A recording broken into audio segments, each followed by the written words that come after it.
The worst may just be over for the Indian economy in what comes as a huge relief for the government. Factory output growth surges to a 9-month high of 4.3% in August, and contrary to expectations, inflation remains steady in September, making it a twin treat for the Modi Sarkar. Real estate may soon come under the GST net. Finance Minister Arun Jaitley says GST Council will discuss this contentious issue at its next meeting on the 9th of November. Also says inclusion of real estate deals in the uniform tax structure will be a game changer in the government's efforts to plug tax evasion.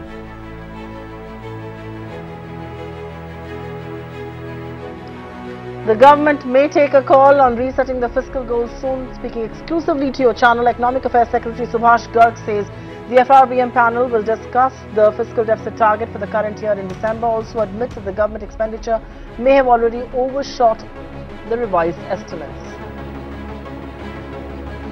Tata Sons chairman N. Chandrasekaran takes the first step towards divesting loss-making businesses. Tata Teleservices inks a deal with India's #1 telco Bharti Airtel to merge its mobile business. The cash-free, debt-free deal will help Tata Tele trim its mounting losses. Chandra says this is the best deal for all Tata Tele stakeholders.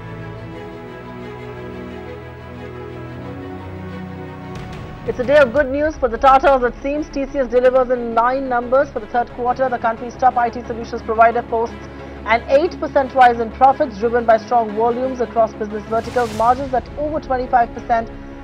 Estimates the margin says the headwinds are subsiding. Big breather for the Talwars in the Arushi murder case. The Allahabad High Court finds Arushi's parents not guilty of a murder, saying the CBI has failed to provide clinching evidence. The doctor couple says their innocence has finally been proved, even as the CBI prepares to move a higher court challenging the acquittal.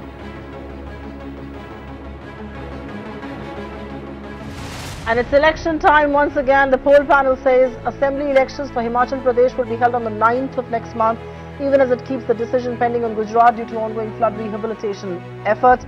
Counting of votes in Himachal will be held on the 18th of December.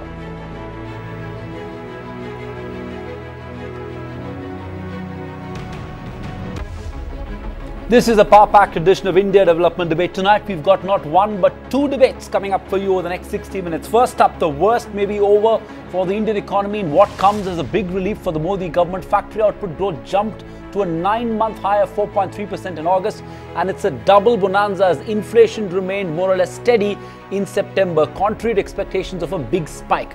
Experts say the economy may be slowly coming out of the twin blows of demonetisation and the GST rollout.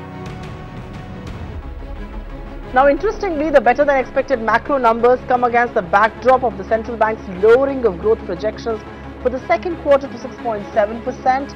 In fact, international agencies like the IMF has also cut down the India forecast, citing the lag effects of demonetisation and the switch to a uniform tax structure. So is this just a blip, a flash in the pan, or are there visible signs of a turnaround? Have the naysayers been proved wrong after all? That is our big debate right here on the India Development Debate this evening. And joining us on the show this evening to take that story forward is our consulting editor Maithili Busnurmat. We've got Sudipto Mandal of NIPFP and MS Unnikrishnan, MD and CEO Thermax, and of course Sunil Kumar Sinha of India Ratings and Research. Thanks each one of you for being with us, and I will just urge you to keep your answers brief so that we can cover a lot of ground. We've got half an hour to this discussion, and then we of course follow this up with the universal basic income. Maithili, let's begin with you. August IIP growth at 4.3%, inflation well under contained at 3.28% for the month of September. Is it safe to say the macros seem to be on the mend? Well, when it comes to macro numbers, one can never say anything with a great deal of certitude.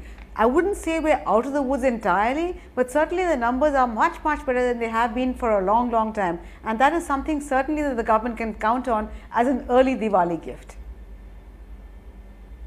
You've taken Supriya's intro message of keeping your answers brief a little too, a little too seriously. But anyway, let me take this to Sudipto Mandal. How are you reading this data? Because obviously an IIP at 4.3%, does it appear that the worst is behind us? The market was expecting this figure to come in at about 2.5%, and this is August, not even September, where restocking is likely to be more aggressive, especially before Diwali. And we've seen manufacturing up about 3.1%. Does it signal a revival in manufacturing? Is this the one turnaround quarter, turnaround month that we have been so anxiously waiting for?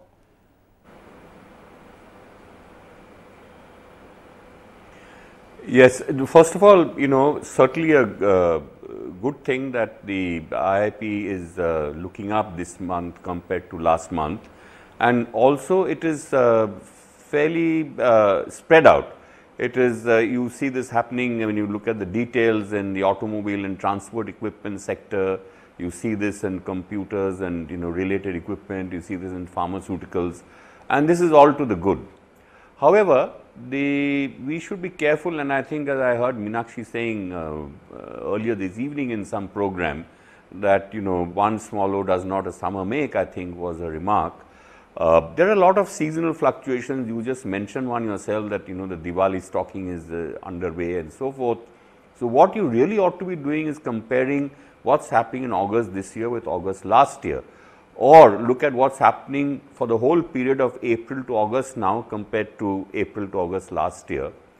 And then you get a better sense, you are able to put this in context, that it's a good thing, but let's not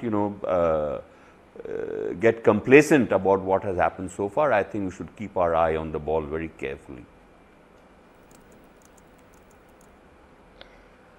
Okay, Mr. Mandal, just to remind you here, that's Maithili Bhusnur Mata, consulting editor, not Meenakshi. So just a quick clarification and a correction there. But Mr. Sinha, if I may just quickly come to you, the point that Maithili made is that this is perhaps a bit of a cheer for the government before Diwali. But Mr. Mandal says, let's not take our eyes off the ball, because this could be seasonal. This could just be the Diwali phenomena. How would you view this? Do you really believe that things are turning around, or are you someone who believes this is seasonal, it has happened due to restocking, and when the festive demand perhaps is over, we could see this number slip again? Let me start this way, that when the July number came, it was quite obvious that the destocking and also some lingering impact of demonetization, impact was clearly visible. So everyone was hoping that when the August number would come, perhaps the August number would not only tell us a story about restocking, but also the increased in production that typically happens in the month of August and September, just before the festival season begins. But these numbers certainly are better than the expectation, but nowhere does it assure you that the worst is over, because if I have to look at the restocking plus the festival demand, then this growth of 3.1% certainly is not very assuring. Mati, how would you counter that point made there by Mr. Sinha? Do you think that if you see this in light of the fact that there's the restocking impact that came in this month, and of course we've had an early festive season, a kick in as well, some of that would be visible as well. He's saying it's not a big deal. And also, do you think we've been sort of quick to jump the gun and declare a slowdown, and sort of all the doomsayers have been having a field run over the last few months, and now we've seen the RBI cut growth forecast, IMF, all of them cut growth forecast. Do you think that there's been that a lot of these bodies are fundamentally erred in sort of analyzing the slowdown in the economy? Maybe this was just a temporary blip. It's very difficult to say, Sandeep, because one really cannot say, particularly because we've had two major black swan events, as they were. First demonetization and then GST. At such times, it's very, very difficult to really discern a trend and find out, what is the actual performance and how much it has been affected by these stray, once in a lifetime, hopefully, events. So it's very difficult, and it'll be very difficult to criticize people also, but for the long calls, quote unquote, that they made, because it's only with the wisdom of hindsight and much later down the many months down the line that we can really say whether the recovery is for real, how much was a slowdown. But certainly I think the fact of the slowdown cannot be denied. How serious was the slowdown, how much of an impact Will it cause on the economy? What kind of corrective measures we could take? That of course can be debatable, but the fact is that over the past 1 month, suddenly there was a spate of criticism about the government, particularly from within the government as well, and that seems to be now, with the latest numbers, seems to be a little overdone. But for now we have to reserve our judgment and say, let's see how the numbers pan out. GST is still very new, the teething troubles are not over, so I think one will have to hesitate to say that yes, we're completely out of the woods, but certainly for now the numbers do look better, because remember the festival season is only in October and towards the end of October. So when August numbers start looking better, and particularly given that this is despite the relatively high base, August 2016 was 4%. So if despite the high base we still see about 4.3% in this August, certainly one can say that things do look better and one should not entirely dismiss that improvement. I think Sandeep, I've also made up for my short answer last time. I've used up all my 1 minute or more in this answer. Thanks very much for that, Maithili. We'll let you compensate for your brief answers there. But Mr. Unnikrishnan is back with us right here on the show. And Mr. Unnikrishnan, you are the one who has your skin in the game. You are the one who's producing. Will you agree with Maithili, and will you agree with the panel largely on, was slowdown fears overdone? Because if these numbers are anything to go by, then we are perhaps turning a corner. Then it looks like there's enough restocking that's happening, which in turn is leading to production. There's a Diwali right around the corner. Do you believe the slowdown fears have been overdone? Because RBI has cut growth rate, IMF has cut growth rate, OECD has cut growth rate, ADB has cut growth rate. So it's a spate of growth being lowered by across bodies. In that sense, given the figures that are today, do you believe the slowdown fears were overdone? Certainly not. I think we should not be over-reading or trying to take too much of meaning out of this. One factor which is not spoken by anybody is that most of the month of July was a washout for the Indian industry, manufacturing industry, on account of the restarting and resetting with the GST happening. And I do know personally in my own company or many large organizations, which also means translates to smaller organizations, we had the GST implementation starting, and we had the first billing done towards the 21st, 22nd of July, which means of the majority of July, whatever production had happened had not been billed. So I would say transfer of July production is also visible in the August number. So I will not want to say that it's turned the corner around. Things are improving overall in the market sentiments post GST implementation. I would agree with that. But to give a color that, sorry, now things are all over, we are on the path back to normalcy, I will not agree with that. Striking a note of caution, I think, we usually tend to get carried away on both sides. When there's pessimism, the media tends to get overtly pessimistic, and when there's some stray of optimism, you sort of want to latch on to that and spin a narrative around there as well. Striking a note of caution there is Mr. Unnikrishnan. But okay, let me come to Sudipto Mandal, which is the bigger picture, the impact of this data on the Q2 GDP growth. Obviously, 5.7% in Q1 was a sort of a shocker for the entire country as a whole. Do you think this sets the stage? Because, when that number came in, many felt that Q2 could actually be worse. At least now, can we say for sure that Q2 is likely to be better, maybe significantly better? We've had people like Rajiv Kumar of the Niti Aayog say emphatically that they expect Q2 to log in about 7% growth. Are we likely to do around that much? Is that how it's looking like?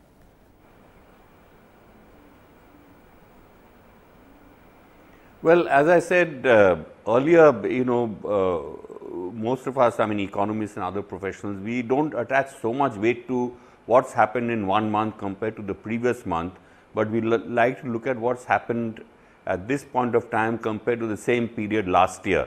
And as I think Maithili made the point that in fact the growth of 4.3% this year is a little better than August last year, and that's quite a positive sign that we may be seeing a turnaround. But as all of us have been trying to emphasize, let's not overplay this, one little uptick. Let's keep it in context. And when you find that so many professional bodies are kind of showing somewhat, subdued projections, we should not dismiss these projections out of the way too easily, rather than draw lesson from it that let's not get complacent. as I said, let's keep our eye on the ball and let's hope that this improvement can sustain itself. I hope the quarterly results that come in this year will be a little better than for last year, but whether it's going to shoot up to high levels as some others have mentioned, I'm not so sure. Mr. Sinha, I'm going to come to you on this because, and I agree with a lot of what all of you have said, that let's temper irrational euphoria. Let's not get too excited with these numbers because you never know what's in store going ahead. But if you actually look at a trend, let's talk about this in context of the core sector data. That came in at a robust 4.9% for the month of August. And I think the lead indicator that doesn't really get talked about is commercial vehicle production, up by over 15.3% in the month of September. I mean, why is commercial vehicles selling and why is commercial vehicles being made if there is no inherent demand in the Indian economy? I'll just take you a little back. Just pick up the data of last 3 to 4 years and just look at the IIP, data, not only at the aggregate level, but even at the disaggregate level. And you will see that there have been several instances where we have seen not only 1 month data coming out to be better, but probably 2 or 3 months data coming out fairly well. And then suddenly, things again turning bad. So the point I'm trying to make is that there are issues in the economy which may be structural in nature, and once the cyclical component gets superimposed onto it, probably that gets magnified. So long as those structural issues are not going to get addressed or doesn't get addressed, then my own sense is that looking at these data and concluding that we are out of the woods is probably a little too early. And here I would also like to make another point that we have recently studied the top 200 companies' balance sheet and looked at their investment proposal over the next 2 to 3 years, and what we have found is that a meaningful capex cycle in the Indian economy is unlikely to happen before fiscal year 2021.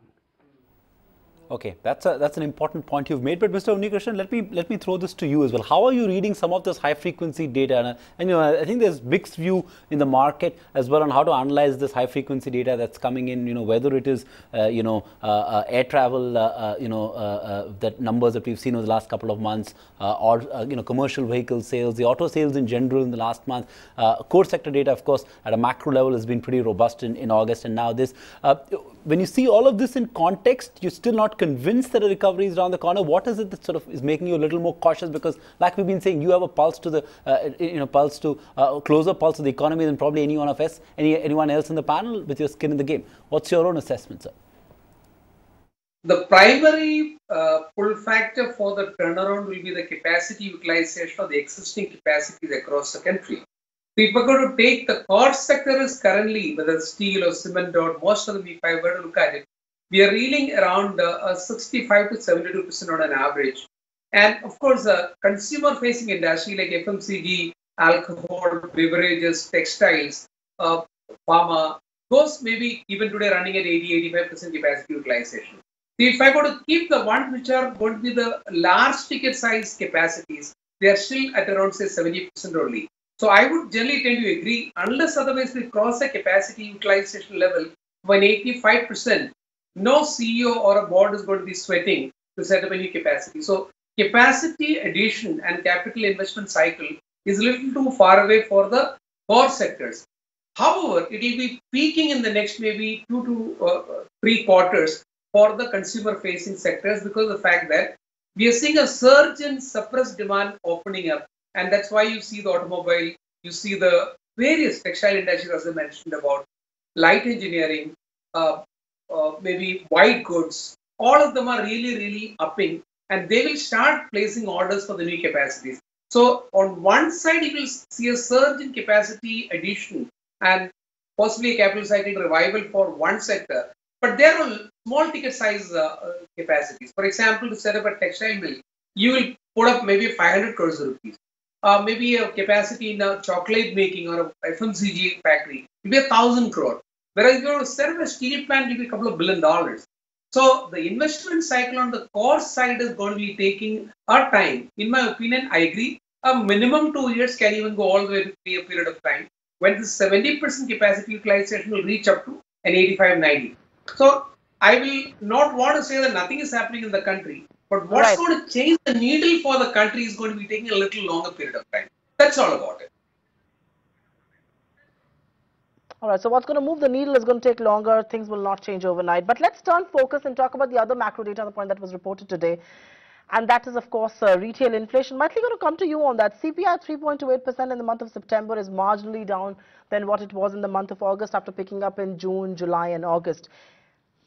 Does that change the glide path for inflation for this entire fiscal year? Should this pleasantly surprise the RBI because they've been overly worried about this data?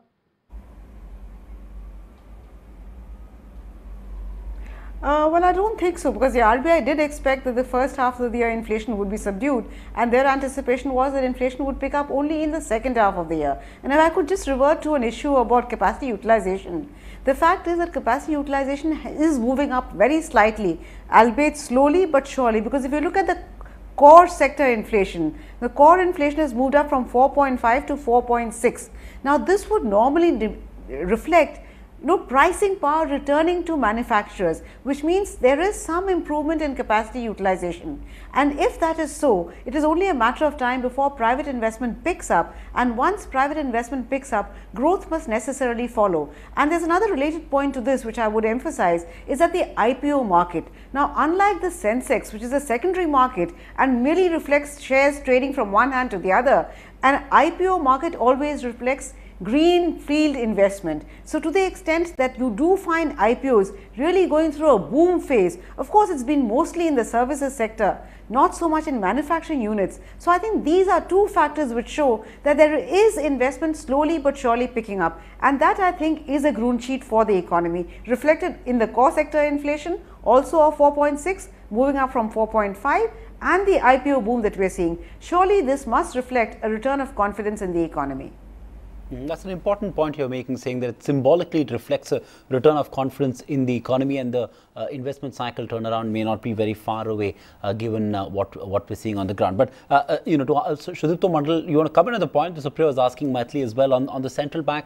Do you think that given now its track record of the last 12 months and its inability to project inflation in the near term, does this sort of validate that hypothesis that it's got its inflation projection wrong? Because one of the reasons why the RBI paused is because of its own assessment that inflation may inch up quite sharply, which hasn't happened. So do you think this sort of puts more pressure on the central bank to act?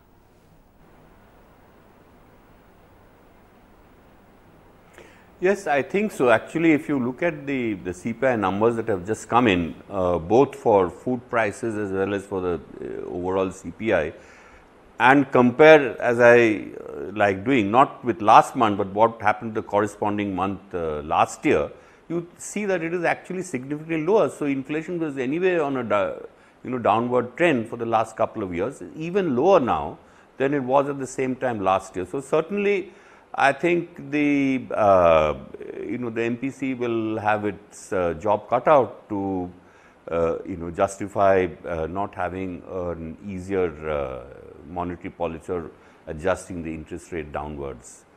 I think that given that there are some green shoots that we are seeing on the growth side, but there is still a long way to go, as all of us have been saying, and the fact that the inflation situation is so benign, it's probably there's a strong case for some downward adjustment in the interest rate. Of course, people will argue the other way that the Fed is likely to raise its rates, etc. So there are always arguments on both sides. In my judgment, I think a slightly downward adjustment would be desirable at this point of time. All right, a certain downward adjustment is desirable at this point in time, and who would want it more than Mr. Unni Krishnan? So I'll let you have the last word on this edition of this leg of the India development debate. And Mr. Unni Krishnan, how much of a downward revision, and just for the benefit of viewers, how much of a rate cut will really move the needle as far as private investment is concerned? And when? Are you willing to wait up until February? Should it be done in December? 25 basis points, half a percentage point? What will really make a difference? The way the market sentiments are prevailing right now, a minor cut or any cut at this point of time won't make a major impetus to a reversal. I possibly believe, like Maithili mentioned about, a positivism going to be prevailing in the market and purchasing power improving. I would possibly give a 2 to 3 quarters down the line when we are investment ready, a reduction not of small percentages. I'd bet for anything upwards of 100 basis point, and preferably if somebody can dream about a 200 basis point across 2 cuts put together, will again bring back the investment cycle. At this juncture, any cut, whether it is 25 basis point, 50 or 100, maybe some sentimental improvement could be there, but nobody is going to be signing on a check and maybe a term sheet for it. Because we need to have a requirement of a capacity creation in the commodity area and the infra area, which I think is ready yet in the country for it. I presume that February could be a right time to have the first indication given, but the beginning of the new year, we should possibly talk about a 100 basis point cut. And across the year, it should come down to an international level of investment. Because even today, even for larger investments, for those who have a good balance sheet also, the rates prevailing are 9 to 10%, which is not right. I mean, what kind of spread do you need to have an IRR to even invest for something? I would presume anything near to 7.5 to 8% at the best is possibly the kind of rate that we should be having. When I say 7.5, 8 is what will be disbursing into. A bank will be willing to disburse to somebody who's got a rating of A minus A equivalent of that. That's the kind of rate that we should be looking forward. So which will mean a 200 basis point cut from what we are currently. Rate cut now is not going to move the needle. Take some time, let the capacity utilization return to the economy, and then move aggressively on rates. We'll leave it at that. Completely timed out on this leg of the India development debate. Mr. Unni Krishnan, Maithili, Mr. Sudipto Mandal, and of course Mr. Sinha. Thank you so much for joining us with your perspective on the India development debate. It's too early to celebrate, but it's definitely a positive signal, an indication that a turnaround is round the corner, and the prophets of gloom and doom probably now need to introspect on the state of the economy.